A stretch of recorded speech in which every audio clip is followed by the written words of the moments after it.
Bonjour à toutes et à tous, je suis ravie de vous retrouver dans une nouvelle vidéo et aujourd'hui je vais vous présenter 10 conseils pour réussir à l'université en lettres. Donc voilà, personnellement moi je suis en dernière année de master dans une université en lettres, plus précisément en histoire, et avec le temps j'ai pu développer certains petits tips, certaines choses qui m'ont aidé en fait dans le cadre de ces études. Donc j'aurais voulu les partager avec vous. Petit disclaimer, évidemment, ne prenez pas ce que je vais vous dire comme parole d'évangile. Chaque université a ses propres spécificités.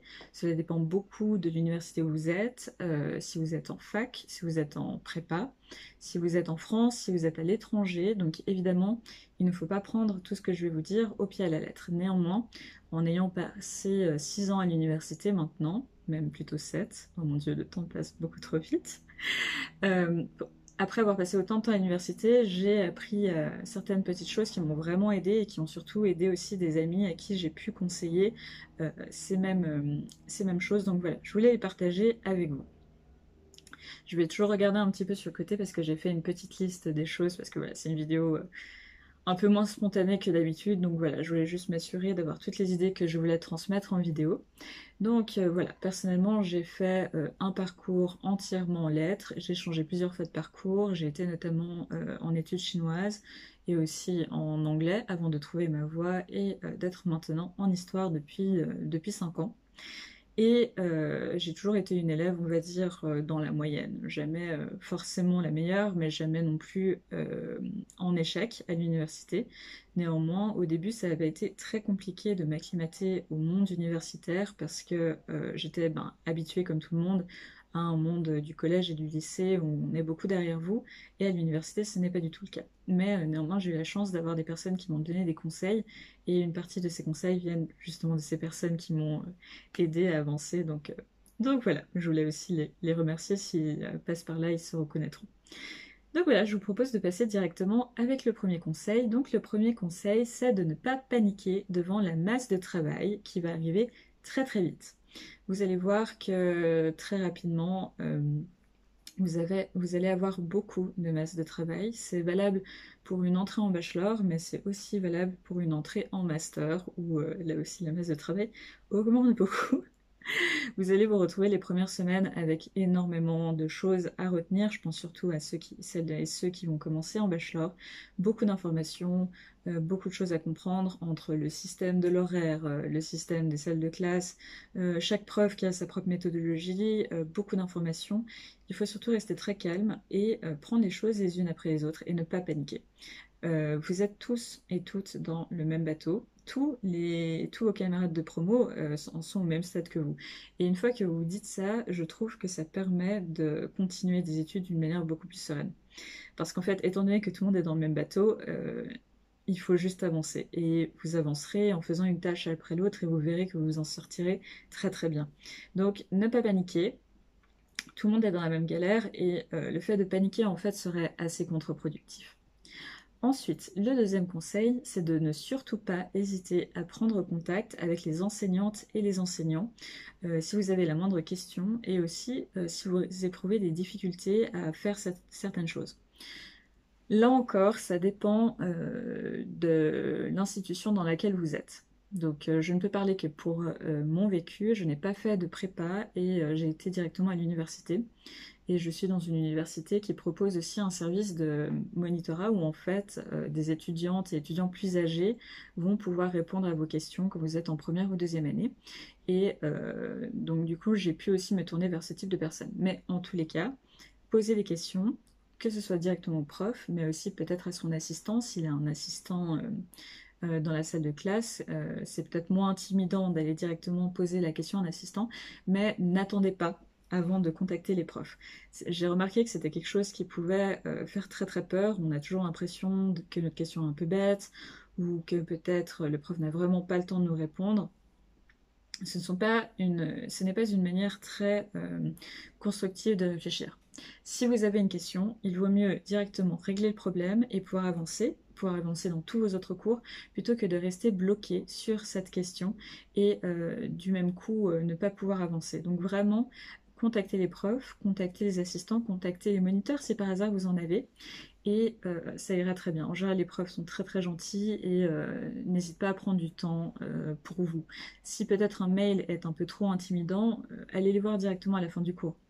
Évidemment, là aussi, il faut choisir son bon moment. Si vous voyez qu'il y a déjà 5 personnes qui font la queue pour lui parler, un mail sera peut-être plutôt bienvenu parce que selon les emplois du temps des profs, ils ont peut-être que 15 minutes pour changer de salle et ils n'auront pas le temps de vous répondre. Mais n'hésitez pas, allez voir directement, voir l'assistant, voir peut-être des étudiants plus âgés, mais surtout, faites-vous aider. Autre petit tips subsidiaire par rapport à ça, si vous avez des questions par rapport au plan d'études, par rapport à des questions de validation d'un certain nombre de cours, c'est toujours bien d'avoir l'avis d'autres étudiants, mais c'est très important aussi de pouvoir assez rapidement contacter soit un service aux examens, soit des personnes chargées justement des plans d'études. Parce que les étudiants parfois font eux-mêmes des erreurs et ce serait dommage de vous retrouver bloqué parce que vous avez entendu dire que non. Allez voir les personnes compétentes, je pense que c'est vraiment le mieux à faire. Ensuite, autre conseil extrêmement important que je n'avais pas du tout respecté au début, il faut s'organiser dès le début et garder minimum une demi-journée par semaine entièrement libre où vous ne travaillez pas. C'est très important, je dirais que c'est salutaire. Je ne le fais pas assez, mais je devrais le faire plus.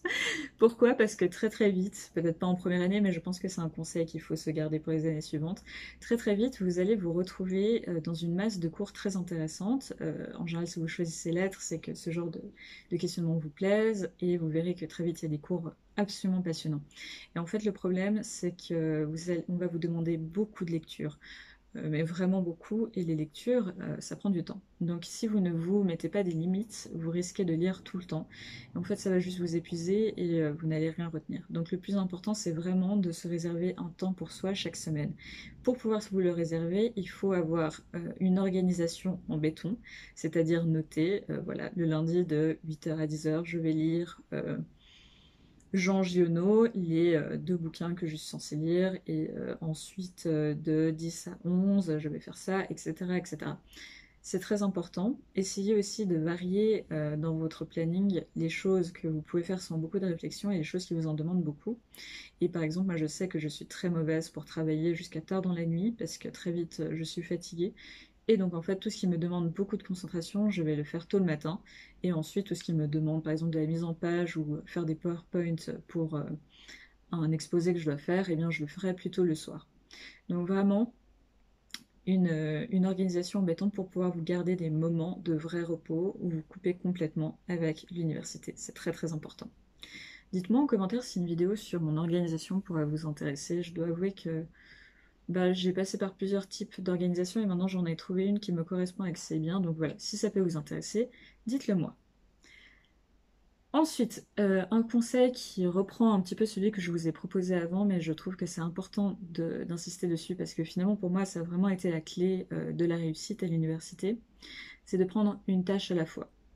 C'est-à-dire, imaginons, vous avez beaucoup de choses à faire en même temps et tout d'un coup, la semaine prochaine, vous savez que vous avez 2 exposés, vous devez absolument lire 4 articles, un pour chaque cours.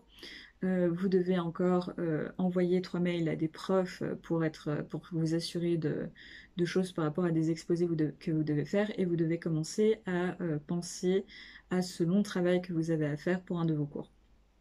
Donc ça fait beaucoup de choses, et le premier réflexe ce serait peut-être de paniquer. Il ne faut pas faire ça. Vous allez prendre une feuille et vous allez noter combien de temps vous pensez que chaque étape des différentes choses que vous avez à faire va vous prendre. Évidemment, au début, en première année, vous ne saurez pas encore combien de temps vous prennent par exemple de lire un article, et encore aujourd'hui, parfois je me trompe complètement, parce que certains articles ont l'air faciles et en fait sont extrêmement difficiles, et finalement, au lieu de l'heure que j'avais prévue, je passe une journée entière. C'est très agaçant d'ailleurs, et ça arrive un peu plus souvent qu'on ne le pense, mais en tout cas, vous avez déjà une première idée. Ensuite, vous avez votre programme de la semaine et vous voyez le nombre d'heures qui sont disponibles. Et donc là, le plus important, ce sera de dédier un certain nombre d'heures à chaque tâche. Peut-être que vous remarquerez que vous êtes pris un peu tard et que du coup, vous n'arriverez pas à tout faire dans le temps imparti. Là, encore une fois, Le plus important, ce n'est pas de faire 5 nuits blanches d'affilée, parce que vous allez vous épuiser. Le plus important, c'est de vous fixer des priorités. Donc là, imaginons, vous n'avez pas assez de temps pour faire tout ce dont vous avez besoin. Bon, eh bien peut-être que la lecture des articles pour le séminaire est moins important que votre présentation. Et du coup, bah, vous mettrez de côté les lectures, quitte à les faire dans le train ou dans un trajet en bus, et vous concentrez là maintenant sur les plages horaires que vous avez à disposition sur votre présentation.